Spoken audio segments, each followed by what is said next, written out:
Yo chers gunners, j'espère que vous allez bien. Aujourd'hui on se retrouve pour faire l'avant-match de ce gros choc de première ligue qui va se jouer dimanche entre Liverpool et Arsenal à Anfield. Match qui va se jouer dimanche bien sûr.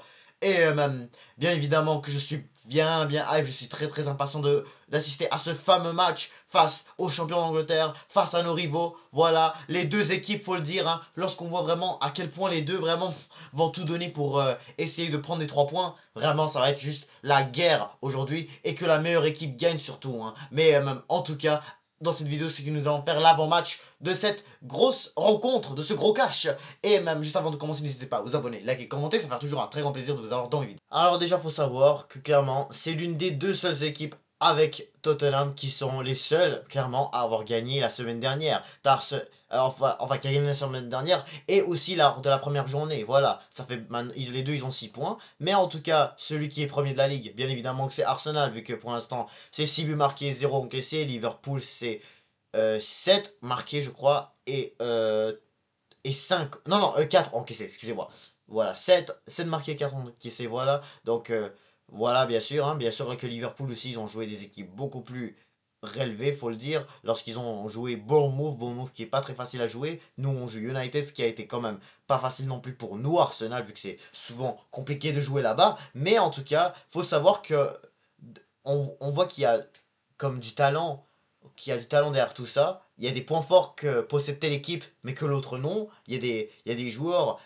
Il y a des joueurs que les deux équipes ont dans des bonnes postes. Les deux clubs aussi ils font un très bon mercato. Faut qu'on en parle bien sûr de ça. C'est ça qui va prouver c'est un peu dans ce match aussi qui va nous montrer un peu qui a fait le meilleur mercato d'été aussi. Même si que techniquement c'est pas le but de la rencontre, hein, mais en tout cas faut le savoir parce que on sait tous que les Reds on sait tous que les Reds, que les comment ça s'appelle et que les Gunners, ben en tout ça, leur but maintenant de se rendre compte c'est que les deux doivent prendre des 3 points et puis voilà, pas de déterminer qui avait le meilleur mercato. Mais c'est juste voilà, on va le voir un peu parce que là on se dit Ekitike est meilleur que Gyökeres, Eze est meilleur que Wirtz, je sais pas peut-être.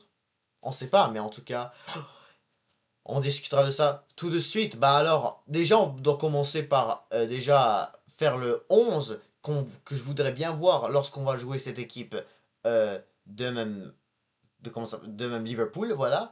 Bah, pour commencer déjà dans les buts, ça va être David Raya. Vraiment en top forme cette saison, fait des super arrêts et bah, tout simplement quand il est dans les grands rendez-vous, bah il est là. C'est ça qui est toujours bien avec ce gardien, c'est que beaucoup de gens le critiquent et au moment où il se met à se faire critiquer, et ben il revient en top forme. C'est ça vraiment ce que j'aime de ce gardien. Donc bien évidemment qu'il va rester numéro 1 pour ce gros clash. Bien évidemment que les Reds de Liverpool de leur côté, ils auront à mettre Alisson Becker de leur côté comme d'habitude. Leur meilleur gardien, je pourrais dire vraiment, des récentes années, j'ai jamais entendu un gardien qui a été excellent comme pour Liverpool, contrairement à Alisson. Ensuite, la défense, ça va être William Saliba en charnière centrale avec Gabriel, tandis que du côté de Liverpool, c'est le fameux duo Konaté-Van Dijk. Et ouais, donc ça va être les deux. Donc ça va être comme les deux, ça va être un duel des deux meilleures défenses de première ligue, des deux meilleurs duos surtout, même je dirais même l'un des meilleurs duos du monde aussi. Hein. Beaucoup de gens qui parlent de Konaté-Saliba, non, Konaté-Saliba, ça c'est en équipe de France, mais je parle de Konaté-Van Dijk et même de Saliba-Gabriel. Voilà, ça parle beaucoup. Voilà, ça se débat beaucoup. Il y a beaucoup de débats et ça va aussi beaucoup se prouver aujourd'hui, pas aujourd'hui, mais dimanche. Et pour finir en tant que poste de latéraux, nous allons mettre du côté de Arsenal Timber et Calafiori. Voilà, Timber, il a mis déjà 2 têtes face à Leeds United. Il est mieux de continuer comme ça dans les coups de pied arrêtés et dans les corners, surtout. Puis du côté de Calafiori, voilà, depuis le début de la saison, voilà, il a marqué contre Man United. Et depuis le début, surtout, il est en top forme. Il a fait une très belle passe à Gyökeres la dernière fois. Donc, moi je trouve que vraiment il débute bien cette saison contrairement à Lewis Kelly que lui il faudrait peut-être lui laisser encore un petit peu de temps de beaucoup plus prouver comme encore plus qu'il l'a fait la saison dernière mais j'ai rien contre mais bien sûr j'ai rien contre lui hein. Mais à mon avis Calafiori voilà avec le niveau qu'il a depuis le début de la saison il mérite d'être toujours titulaire Et côté Liverpool, ça va être bien évidemment Kerkez qui est excellent aussi avec de l'autre côté Frimpong. Voilà, Frimpong. Enfin, Frimpong, je sais pas ce qu'il va revenir ou pas, mais en tout cas, je sais qu'il a manqué le dernier match face à Newcastle United. Et là maintenant, on va passer au milieu de terrain. Et là maintenant, ça va parler un peu. Parce que là, au milieu de terrain, voilà, nous de notre côté dans Arsenal, il manque Martin Odegaard. Parce que là, voilà, Odegaard, après avoir pris une petite blessure face à, comment ça s'appelle, face à Leeds United, et ben maintenant, il nous manque un milieu de terrain maintenant. Parce que si au juste, parce que là maintenant, les deux joueurs vraiment cruciaux qui nous manquent, c'est lui et Bukayo Saka. Havertz, voilà, on sait à qui lui remplacer, voilà. Il y a qui reste juste en face de son gros crâne, mais dans le milieu de terrain, qui faudrait qu'on remplace Martin Odegaard? C'est ça la bonne question. Est-ce que Norgard, Christian Norgard, qui n'a pas encore joué en première ligue pour les Gunners cette saison, va-t-il pouvoir être en forme pour pouvoir jouer dimanche? Ça va être une très très bonne question. J'espère en tout cas, parce que je voudrais bien voir son niveau et je sens qu'il est prêt. Hein. Il a déjà mis son premier but pour les Gunners, c'était en pré-saison lors de la défaite de 3-2 contre Villarreal. Mais moi, je le vois quand même. Moi s'il est titulaire, moi s'il peut jouer, je le verrai pas vraiment out de l'équipe. Vraiment, il n'a pas le choix même de venir. Hein. Sinon, pourquoi pas donner une chance à Max Baumann ou à Ethan Nwaneri? On sait jamais. C'est sûr que voilà, les deux joueurs méritent aussi beaucoup de chance. Écoute, Max Doman, il a quand même 15 ans, on va pas vraiment lui mettre beaucoup de pression dans un gros match comme ça. Mais moi, je pense que je donnerais une chance quand même à Ethan Henry. Parce que là, je sais que Norgard, là, je veux pas vraiment. On va attendre peut-être.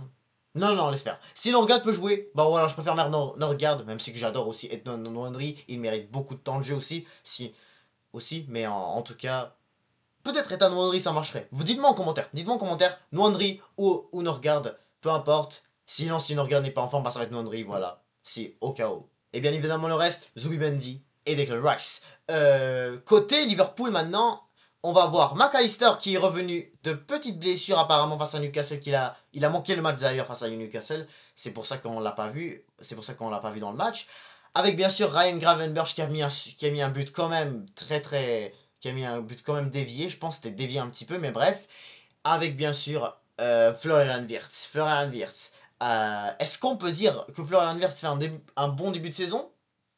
On ne sait pas. On ne sait pas parce que c'est vrai que pour l'instant c'est pas de but, pas de passe D non plus, mais attention parce que ils peuvent vraiment faire, ils peuvent vraiment attendre jusqu'à aujourd'hui pour commencer à nous prouver comme quoi nous les autres fans, voilà, ils le manquent de respect un peu. Puis bien sûr, Dominique Szoboszlai aussi. Parce que là, c'est vrai que j'ai oublié que pour le sujet du latéral droit, finalement, je suis pas sûr si Frimpong pourra jouer parce que j'ai entendu. Hein, parce que là, j'ai juste entendu comme un débat ce matin comme quoi, voilà, il y aurait débat entre lui avec Szoboszlai qui a fait aussi un superbe match en tant que latéral droit. Ou sinon, ça va être Connor Bradley aussi. Ça va être à suivre, bien sûr. Mais si Frimpong va revenir, je pense que ça va être largement la place pour le latéral hollandais. C'est sûr et certain, donc ça va être bien sûr à suivre. Mais en tout cas, pour revenir à ce milieu de Liverpool, voilà, c'est les trois que je viens de dire. Et pour revenir à ceux des Gunners, Zubimendi avec Rice, en tout cas, Zubimendi, c'était difficile contre Manu, mais en tout cas, il était un petit peu malade. Il s'est beaucoup mieux amélioré face à même Leeds United. Beaucoup de récupération de balles, vraiment, il est bien conduit comme ça. C'est un joueur en plus qu'on a volé à Liverpool. Liverpool, ils étaient censés les prendre l'été 2024, je crois, ils étaient censés les prendre. Le Real aussi, mais en tout cas, Liverpool, voilà, on va jouer face à Liverpool avec lui dans le milieu de terrain. Il va nous montrer comme quoi il a bien fait de nous choisir. Hein. C'est juste comme ça que je le dis. Puis bien sûr, Declan Rice, voilà, même si il n'a toujours pas mis de but, voilà, avec Arsenal cette saison, il reste toujours qu'il a la mentalité, voilà, d'être un capitaine pour Arsenal. Pour moi, il mérite plus le capitaine contrairement à Odegaard. Voilà, Odegaard, ça baisse un peu, mais il reste toujours un super joueur. Puis maintenant, dans cette attaque de Arsenal, Bukayo Saka va nous manquer pour ce match, ça c'est certain. Mais en tout cas, maintenant, on est correct maintenant. C'est pas comme si ça aurait été la saison dernière. Là, on serait dans la galère. Mais là, maintenant, on est correct. Parce que là, maintenant, vu le match qu'a fait Madueke, déjà en tant que ailier gauche, c'était bien. Mais là, on a Eze. On a Eberichi Eze. Et c'est largement lui qui va prendre cette place de ailier gauche. C'est lui qui va prendre cette place de ailier gauche. Gyökeres va prendre cette place de attaquant. Et Madueke va prendre cette place de droit. C'est ça vraiment la beauté de voir acheter Madueke. Il y en a beaucoup qui rigolaient ou sinon qui étaient juste pas contents de voir Madueke. Mais moi, là, je trouve que c'est une bonne idée parce que ce joueur-là peut jouer des deux côtés. Donc ça se pourrait que ça marche fortement lorsqu'on le fasse remplacer, lorsqu'on le remplace lorsqu'on remplace Bukayo Saka avec. Donc moi je pense que ça pourrait bien marcher comme ça. Madueke, Eze, Gyökeres, ça pourrait faire une très très bonne attaque. Et puis côté Liverpool, ça va être Ekitike en tant que buteur avec Mohamed Salah à droite et Gakpo à gauche. C'est une top attaque. Et oui, donc ça va certainement rester la même. Donc il faudra bien sûr faire attention, Salah est en top feu cette saison. Mais aussi attention parce qu'ils vont faire rentrer Rio Ngumoha, si je l'ai bien dit. Voilà, lui qui a mon âge d'ailleurs, il a le même âge que moi. Et il vient de mettre ce but... il a mis ce but à la toute fin de match contre Newcastle United. C'était en tout cas un top match. Donc bien sûr, il ne faudra pas faire les mêmes erreurs. Quand je dis mêmes erreurs, ça veut dire comme quoi, je me souviens que c'est depuis le début de saison en fait, ça fait déjà 2 matchs, Liverpool gagne 2-0, ils se font remonter au score, et puis par la suite, ils arrivent à mettre un but à la toute fin de la rencontre. Ça fait déjà 2 fois qu'ils le font. Donc attention à ce qu'on ne fasse pas la même tout à l'heure. Hein. Alors déjà d'ailleurs, hein, essayons de ne pas concéder le moins de buts possible. Hein. On a quand même l'une des meilleures défenses, donc on est mieux de pas vraiment se laisser faire.